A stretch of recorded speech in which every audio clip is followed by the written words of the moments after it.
क्यों जगन्नाथ जी को भिक्षा मांगनी पड़ी। पौराणिक कथा के अनुसार एक बार देवी लक्ष्मी अपने भक्त श्रेया चांडाल के घर उसे आशीर्वाद देने गई हुई थी और वहां से निकलते हुए उन्हें जगन्नाथ जी और बलराम जी ने देख लिया। अब बलराम जी को ये बात बिल्कुल पसंद नहीं आई कि लक्ष्मी देवी एक चांडाल के घर में जाकर आई हैं। इसलिए उन्होंने आदेश दिया कि वो लक्ष्मी देवी को श्री मंदिर से बाहर निकाल दे। अब भगवान जगन्नाथ जी फंस गए। बड़े भाई की आज्ञा मानना जरूरी था, इसलिए उन्होंने लक्ष्मी देवी का क्रोध मोल लिया और आखिर लक्ष्मी देवी अपने सारे ऐश्वर्य और सेवकों के साथ मंदिर छोड़कर चली गई। अब अगले दिन सुबह बलराम जी प्रातःकालीन भोग की प्रतीक्षा कर रहे थे, लेकिन कोई भोग लेकर नहीं आया। उन्होंने जगन्नाथ जी से पूछा, क्या बात है, आज भोग लाने में इतना विलंब क्यों हो रहा है। तो जगन्नाथ जी ने अपने पेट पर हाथ रखकर उदास मुख से उत्तर दिया, भैया आज से कोई भोग नहीं आएगा, क्योंकि लक्ष्मी देवी अपने सेवकों के साथ ये मंदिर छोड़कर चली गई है।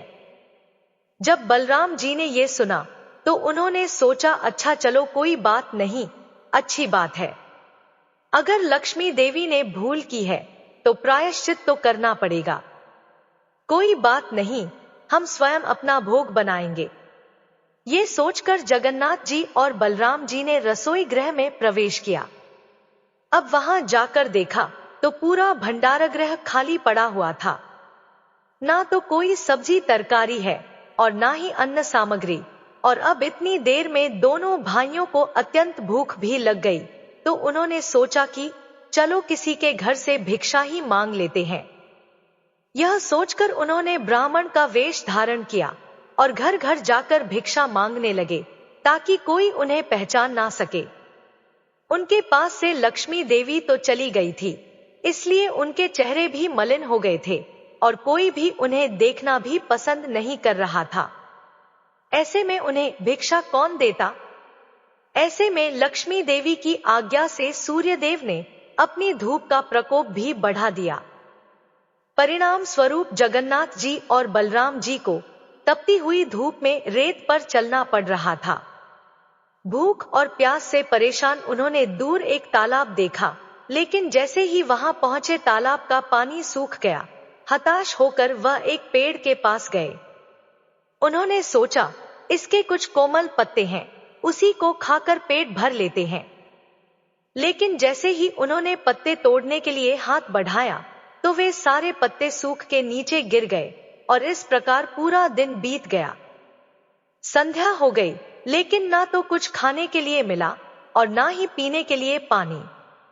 आखिर थक हार के वे एक मंदिर के पास पहुंचे, जहां अभी अभी प्रसाद वितरण हो रहा था। उन्होंने कुछ लोगों को विनती की कि उन्हें कुछ प्रसाद खाने के लिए दे दिया जाए। लेकिन आप तो जानते ही हैं, लक्ष्मी देवी का क्रोध, कोई भी उन्हें भोजन देने को तैयार नहीं हो रहा था। ऐसे में एक वृद्ध स्त्री को उन पर दया आ गई। उस स्त्री ने करुणावश दोनों भाइयों को एक छोटे से पात्र में कुछ मुरमुरे दे दिए। इस प्रसाद को देखकर वे दोनों प्रसन्न हो गए। लेकिन लक्ष्मी देवी इतनी आसानी से उन्हें यह प्रसाद कैसे खाने दें। जैसे ही उन्होंने इस प्रसाद को लेने के लिए हाथ उठाए, उसी समय तेज हवा बहने लगी और सारा प्रसाद उड़कर बिखर गया। आखिर वे दोनों भाइयों ने थक हार के किसी से पूछा कि भाई, हमें बहुत भूख लगी है, क्या आप हमें बता सकते हैं कि इस समय हमें कहाँ भोजन मिल सकता है।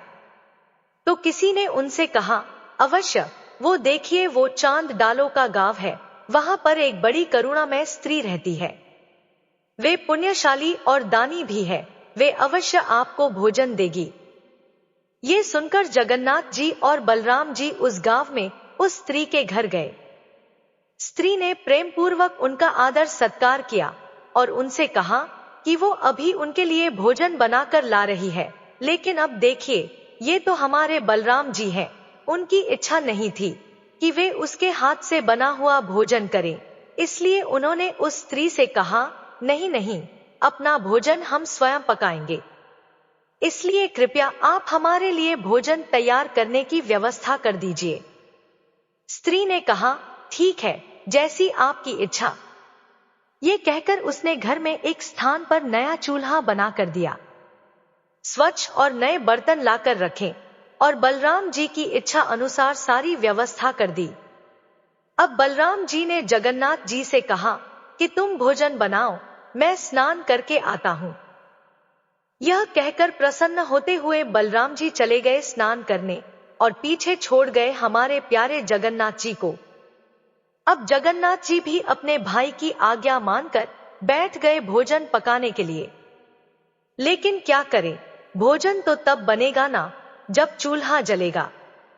उन्होंने इतना प्रयास किया लेकिन चूल्हा जल ही नहीं रहा था।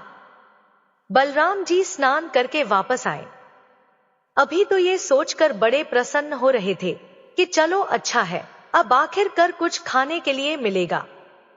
लेकिन जैसे ही वे जगन्नाथ जी के पास पहुंचे तो उन्होंने देखा कि अभी तक जगन्नाथ जी ने कुछ भी नहीं बनाया था, तो उन्होंने जगन्नाथ जी की अच्छी खासी डांट लगा दी।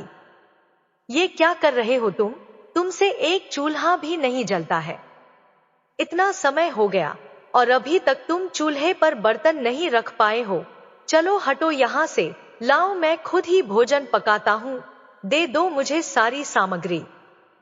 ये कहकर बलराम जी खुद बैठ गए चूल्हे में आग जलाने के लिए।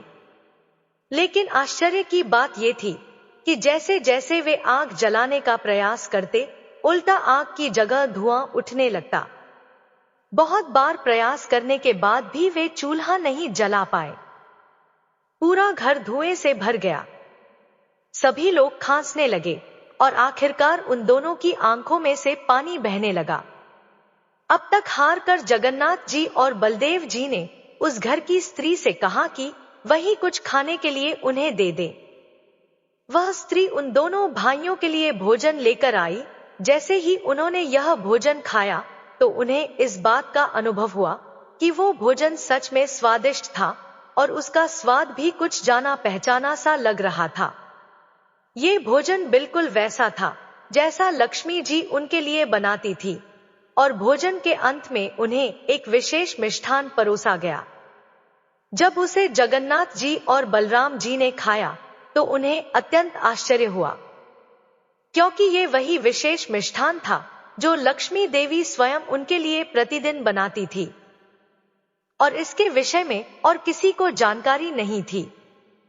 तो स्त्री ने यह मिठाई कैसे बना दी थी, उनके लिए यह देखकर दोनों भाइयों को विश्वास हो गया कि हो ना हो इस घर में लक्ष्मी देवी अवश्य रहती हैं और यह भोजन भी उन्हीं के द्वारा बनाया गया था। अन्यथा इस घर की स्त्री को कैसे पता चलता कि भोजन के बाद जगन्नाथ जी और बलराम जी एक विशेष मिष्ठान लेते हैं। तो बस अब उन दोनों भाइयों को अपनी भूल का एहसास हुआ और खासकर के बलराम जी को। अब वे ठहरे बड़े भाई, तो इसलिए लक्ष्मी देवी से सीधे तो बात कर नहीं सकते थे, इसलिए उन्होंने जगन्नाथ जी से कहा कि वे लक्ष्मी देवी के पास जाकर उनसे क्षमा मांगे और उनका हाथ पकड़कर उन्हें मंदिर में लेकर आए। उन्होंने जगन्नाथ जी के द्वारा लक्ष्मी देवी को ये भी संदेश भिजवाया कि आज के बाद लक्ष्मी देवी की जहां इच्छा हो वहां वे जा सकती हैं। उन्हें कभी भी अपने भक्तों से मिलने के लिए रोका नहीं जाएगा। अपने बड़े भाई की आज्ञा पाकर हमारे प्यारे जगन्नाथ जी आ गए अपनी रूठी हुई पत्नी लक्ष्मी देवी को मनाने के लिए। उनके इस प्रकार मनाने पर लक्ष्मी देवी संतुष्ट हो गई और वापस श्री मंदिर में जाने के लिए तैयार हो गई। लक्ष्मी देवी ने जगन्नाथ जी को वचन दिया कि जगन्नाथ जी के महाप्रसाद के लिए कभी भी कोई ऊंच नीच का भेदभाव नहीं किया जाएगा। चाहे वो ब्राह्मण हो या चांडाल, दोनों को समान रूप से जगन्नाथ महाप्रसाद दिया जाएगा और वे दोनों एक ही थाली में भोजन कर सकते हैं। बोलिए जय जगन्नाथ।